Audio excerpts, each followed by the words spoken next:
ધ્યાને લઈ વિવિધ ક્ષેત્રો માટે વ્યૂહાત્મક યોજનાઓ બનાવવાનો છે. નીતિ આયોગે દેશમાં 4 વિસ્તારોને ગ્રોથ હબ તરીકે પસંદ કર્યા છે, જેમાં સુરત ઇકોનોમિક રિજન SCRનો સમાવેશ થાય છે.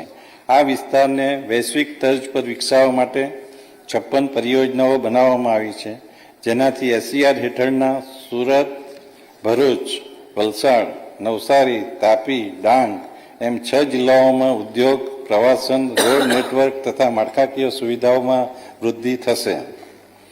ગુજરાતને એક વિકસિત અને સમૃદ્ધ રાજ્ય બનાવવા સુરત ઇકોનોમિક ઝોન સહિત કુલ 6 ગ્રોથ હબ વિકસાવવામાં આવશે.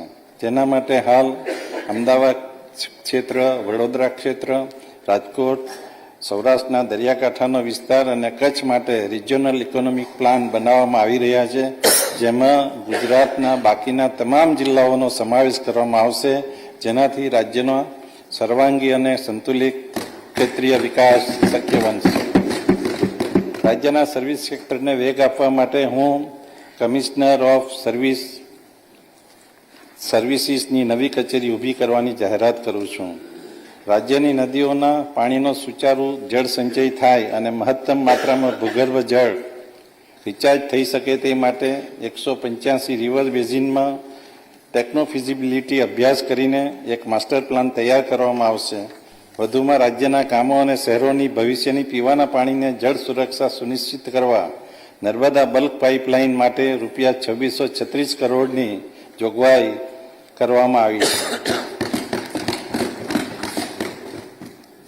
માનનીય અધ્યક્ષશ્રી, ઉર્જા સુરક્ષા માટે 2030 સુધીમાં રિન્યુએબલ એનર્જીનો લક્ષ્યાંક વધારીને 100 ગીગાવોટથી વધુ કરવાનું આયોજન છે. હાલમાં 37 ગીગાવોટના રિન્યુએબલ એનર્જી પાર્કનું નિર્માણ કાર્ય કચ્છ ખાતે પ્રગતિ હેઠળ છે. એનર્જી સ્ટોરેજ અને પમ્પ સ્ટોરેજ પ્રોજેક્ટ અંતર્ગત અંદાજપત્રમાં વિશેષ જોગવાઈ કરવામાં આવેલ છે. માનનીય અધ્યક્ષશ્રી, ગુજરાત ભૂકંપ, ચક્રવાત જેવી કુદરતી આપત્તિઓની શક્યતા ધરાવતું રાજ્ય છે. આપત્તિ વ્યવસ્થાપનને ઝડપી બનાવવાના લક્ષ્ય સાથે સાયક્લોન પ્રતિરોધક વીજ માળખું, રસ્તાઓ તથા અન્ય માળખાકીય સુવિધા બનાવવાનું આયોજન છે.